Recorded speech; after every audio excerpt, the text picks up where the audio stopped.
Hello, my name is Jonathan Lillycrop and I am the EBU Club Liaison Officer. My role as Club Liaison Officer is to help clubs and club members with all kinds of club-related queries, including master points and NGS. I also provide technical support for EBU Score and EBU Club Pairs, the scoring programs which are available for free to affiliated clubs. I will be talking about appendix tables and providing a demonstration of how this works. So the situation is that you have a main duplicate, however many tables, and you then have 4 or 8 beginners who would like to be able to play in the main room but aren't yet fast enough to play in the main duplicate, and perhaps they're not yet confident enough to play against the players from the main duplicate. So the idea of the appendix tables is that they can be in the main room, they can see how it works, but they play against the other beginners. If there's 4 of them, they'll just play against the same pair throughout. If there's 8, then obviously they can swap halfway through. They will use the bridge mates, which is useful because that means they will be able to see the scores from the main field, and they will be able to see what they could have done on the board. They may only play, the beginners may only play 1 or 2 of each 3-board round, but that's not a problem. They can just be told to put in no play for the other results, and that way they can just play at their own pace and not be rushed. At the end of play, you can display the results, and obviously the beginners will be included in the ranking list. But before you upload the results to EBU, the beginners will be removed, and that way they won't impact the results from the main field. So I will now provide a demonstration of how this will work. I'm now going to do the demonstration. To begin, I start EBU score.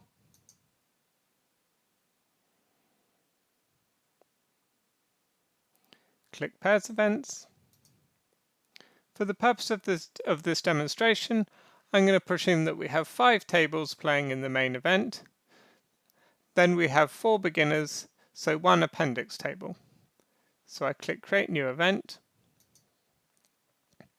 I don't need to change anything on this screen, so I just go OK.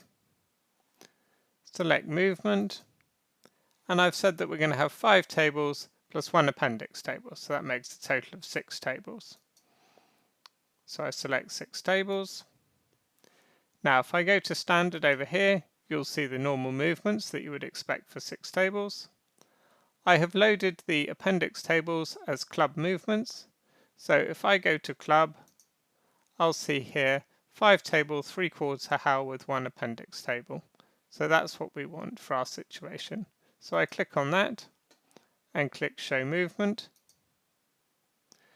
Now here you can see tables 1 to 5, that's the main event. They are playing a normal 5 table 3/4 howl, 8 3-board rounds.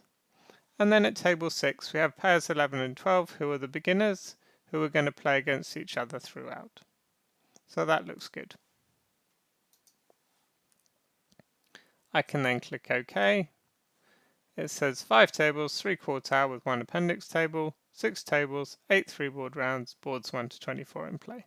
So again, that all sounds good. So I can say yes. I'm now ready to start the bridge mates. So I go to bridge mate scoring. I'm presuming you're using bridge mates, but if you're using any other device, you can just go to tabletop unit here and pick one from the list in the normal way. Then come down here and click Create Database, and then click Launch BCS.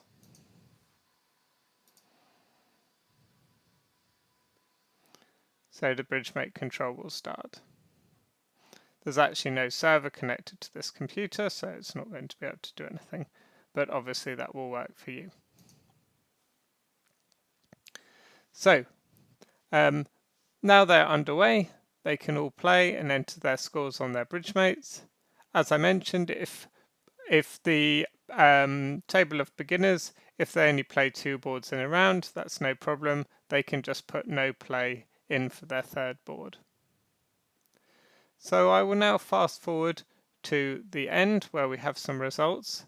So I will just come out of this event and go into one I prepared earlier, which has some results. So if we come into this event and go to reports and display the ranks, then we can see here that we've got our players and our beginners. Obviously in your club they'll have real names, but this is just as an example. Obviously the beginners have played against each other throughout, so their 2 scores will add up to, well, 100, so 50.42 and 49.48. So those results could then be uploaded to Bridgewebs in the normal way. But then for the upload to the EBU, we're going to remove the beginner's results so they don't affect the results of the main duplicate. So you do need to be aware that what we're about to do is going to entirely delete the results of the beginners. So if you want a record of them, make sure you've already uploaded to Bridgewebs or saved a record somewhere else. So what we're going to do is that we are going to reselect the movement with 5 tables instead of 6, because the 5 tables in the main event were playing a standard 3/4 howl, and so we will reselect the movement with that 5 table 3/4 howl, and that will exclude the beginners table, but it will keep all the results for the main 5 table section. So what we do, we go return, we go back to select movement,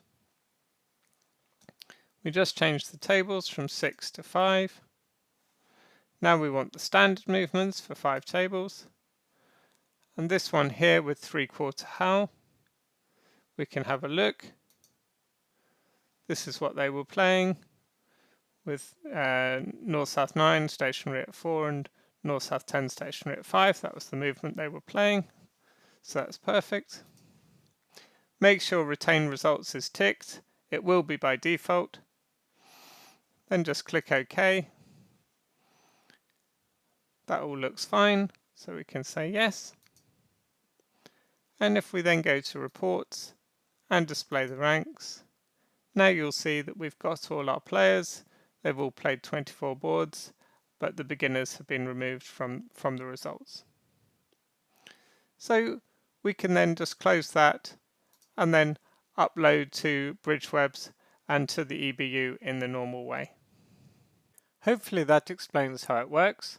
That example was for 5 tables with 1 appendix table, but obviously you could do it with more tables in the main event, and you could also do it with more appendix tables. Just to show you a couple of more examples, if I just come out of this event, if I just create a new event, I'll put it onto club to look at the appendix movements. So in this file I've set up, this is for 4 tables with 1 appendix table, the one we've just looked at. This is for 6 tables, so this is a 6 table full howl with 1 appendix table. And then I've also set up an 8 table Mitchell with 2 appendix tables. Just have a look at that. So you've got here, you've got your 8 tables playing as normal. They're playing the Sharon Relay Mitchell. And then the boards that would be on the relay are being played by the beginner tables, which are tables 9 and 10 in this case. Here we've got 4 pairs, so you can see that the east-west pair swap tables halfway through. So they're just sharing the relay set.